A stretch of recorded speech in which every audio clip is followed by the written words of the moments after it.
citado pela pessoa que ameaçou a vereadora Guida Calisto. Major Jaime, bem-vindo ao Bastidores do Poder. Rose, bom dia. Denilson Siqueira também, bom dia a vocês, bom dia a todos os ouvintes, né, e toda a Rede Bandeirantes. Obrigada por atender aí nosso chamado rapidinho. Vereador, como que o senhor tem visto essas ameaças e o senhor conhece essa pessoa que tem ameaçado a vereadora Guida Calisto? Rose, eu não conheço a pessoa, é uma pessoa conhecida aqui da Câmara Municipal, né, e eu não conheço pessoalmente, mas vários aqui, né, funcionários, comissionados, o conhecem porque, pelo que eu pude levantar, isso é interessante, a vereadora Mariana Conte e a vereadora Guida fizeram isso no púlpito, né, durante a fala, em plenário, e falaram que ele é bolsonarista e que é meu apoiador. Depois disso, a gente vai fazer o que deve ser feito, né, que é investigar e tentar esclarecer, tentar entender o que está acontecendo. E conversando com várias pessoas, conversei com comissionados, conversei com o pessoal da segurança, conversei com outros vereadores, e a gente descobre a seguinte questão, que ele é uma pessoa que deve ter algum problema mental, né, deve ter alguma questão aí que deve ser resolvida, e infelizmente ele costuma já frequentar a Câmara Municipal, e pelo que eu também entendi, ele liga para muitos vereadores, para vários gabinetes, fala com vários assessores, não somente do meu gabinete. Aqui no meu gabinete, o pessoal o atende, como atende todas as pessoas. Quem ligar no gabinete aqui vai ser bem atendido, né? Vai ter ali um momento ali para poder passar suas demandas, suas ideias. E essa pessoa, né, que fez a ameaça, ele faz isso aqui no meu gabinete, conversa com algumas pessoas, como conversa também com outros vereadores. Agora, o conteúdo para os outros gabinetes também é de ameaça ou é mais cordial? Pelo que eu entendi, ele segue uma linha assim, né, mais ligada, vamos colocar aí mais à direita, e ele identifica as pessoas, aí ele me coloca no caso aí como sendo um apoiador meu, ele gosta do que a esquerda fala. Então, pelo que eu entendi também, ele tem mais tranquilidade para falar com alguns vereadores que nem se colocam como direita. Eu sou muito aberto, me coloco como conservador, me coloco como direita, e outros vereadores que ele também conversa e que não tem aí essa ideologia definida ou clara, ele também tem esse bate-papo. Agora, com relação aos vereadores de esquerda, pelo que eu entendi também, isso é relato que foi me passado, não foi conversa que eu tive com ele, mas relato que foi passado, que ele é um pouco mais ríspido, né, e até agressivo, né, na fala com os vereadores da esquerda. O vereador, o senhor disse que já sabe quem é a pessoa, que não é amigo pessoal, evidentemente, certo? Mas já as pessoas do seu gabinete já conversaram com ele, certo? Mas o senhor tomou alguma atitude, pelo menos no sentido de falar com essas pessoas que falam com ele, para avisá-los de que esse tipo de ameaça é criminosa e ele pode sofrer consequência, pelo menos para aconselhá-los, já que ele é mais fã do pessoal da direita, certo? É um direito dele, evidentemente, claro, mas no sentido de aconselhá-lo que ameaças desse tipo podem até levá-lo à cadeia.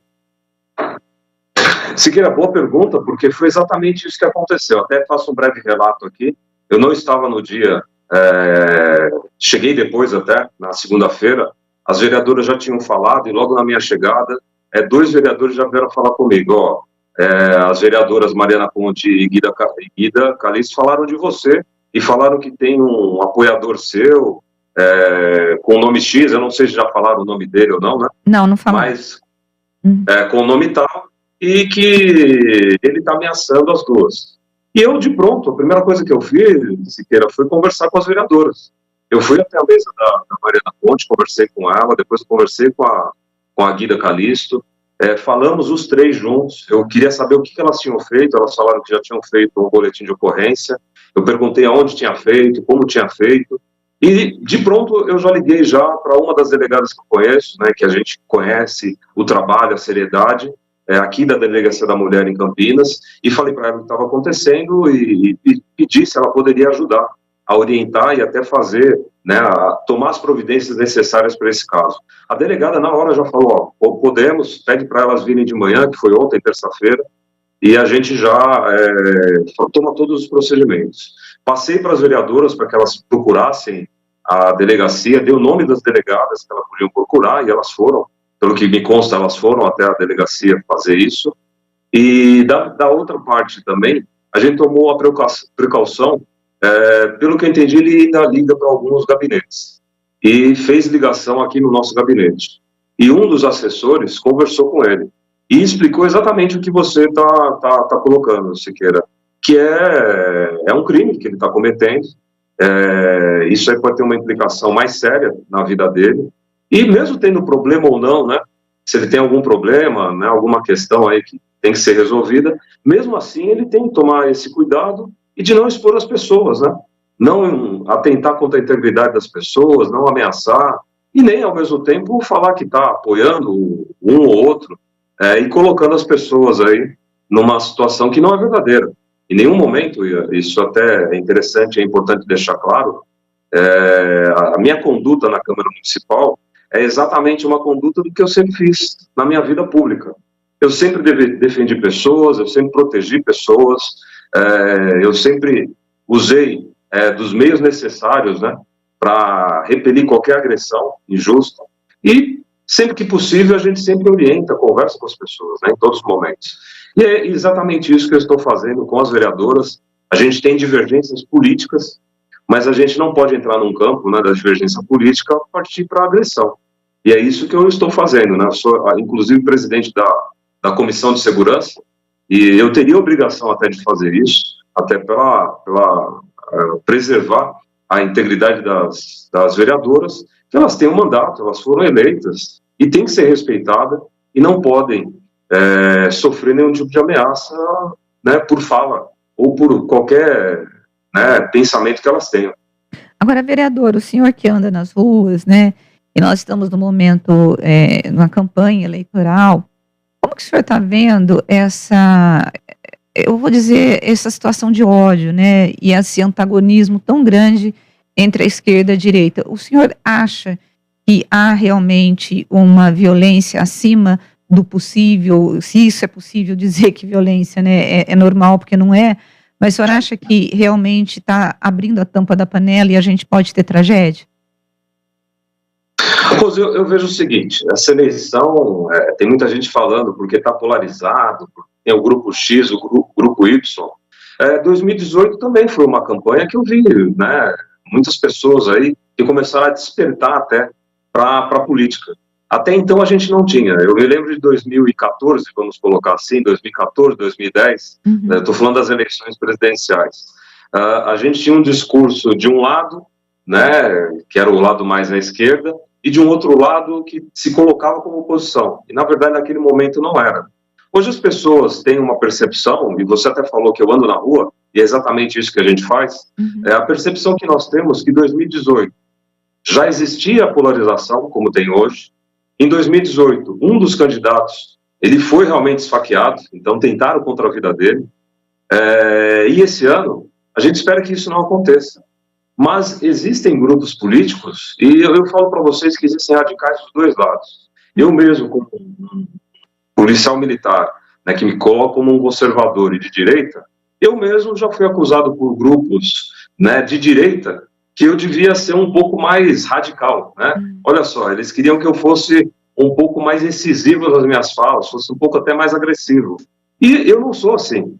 Não é essa forma de política que eu espero que a gente tenha. Eu acho que a política é uma forma da gente conversar com as pessoas, a gente vai ter divergência, vai ter pensamento que não vão ser os mesmos, a gente vai ter pessoas que vão até nos agredir, mas ao mesmo tempo a gente tem que ter serenidade. Eu, como parlamentar, eu vejo que a gente tem que principalmente dar o exemplo, a gente tem que colocar sempre numa situação de crise, a gente tem que ser, nós temos que ser as pessoas que têm que vir com um pouco mais de racionalidade, porque tudo que acontece numa eleição é com muita emoção. Tudo, né? E a decisão dessa campanha, principalmente, de 2018 já foi assim, 2022 vai ter mais emoção ainda. Mas existem grupos de todos os lados que se favorecem disso. E isso não faz bem para ninguém. O vereador, O senhor disse que em 2018 houve uma polarização, evidentemente essa polarização já existia antes, né, entre PSDB e PT, mas dentro de um campo mais ou menos civilizado, como foi até 2018, tirando aquele atentado cometido por uma pessoa com problemas mentais, como está provado aí, certo? Talvez não ligada a um grupo específico que atentou contra Bolsonaro, isso não ficou provado jamais, certo? Mas eu pergunto, se havia a polarização e ela estava sendo civilizada, até certo ponto civilizada, até a eleição do Bolsonaro, nesses quase 4 anos de governo Bolsonaro, essa polarização descambou para a violência, como a gente tem visto aí.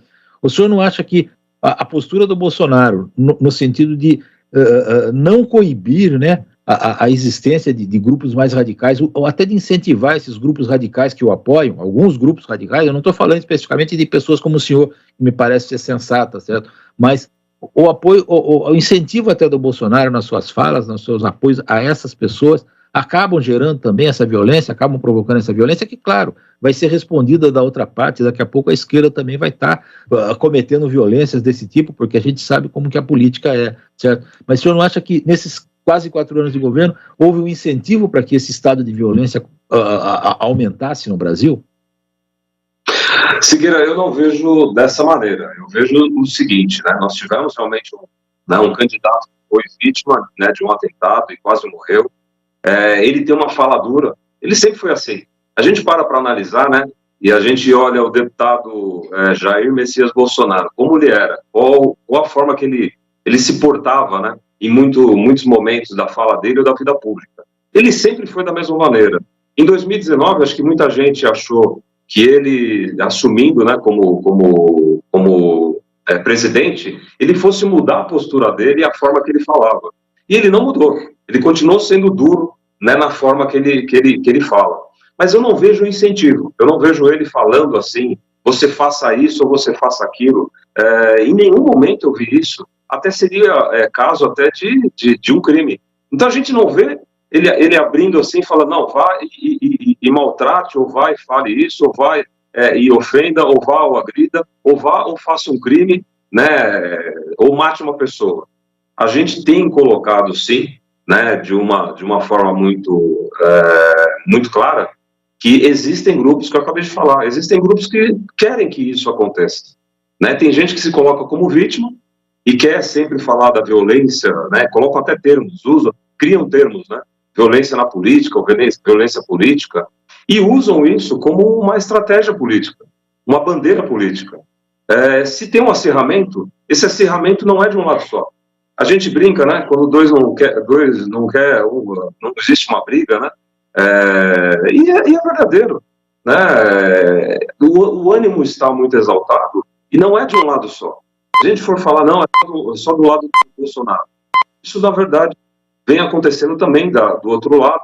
E muitas ações, a gente não vai discutir aqui, né? Mas muitas ações, muitas coisas que vem acontecendo no país, tem deixado muita gente brava, muita gente revoltada com o que vem acontecendo.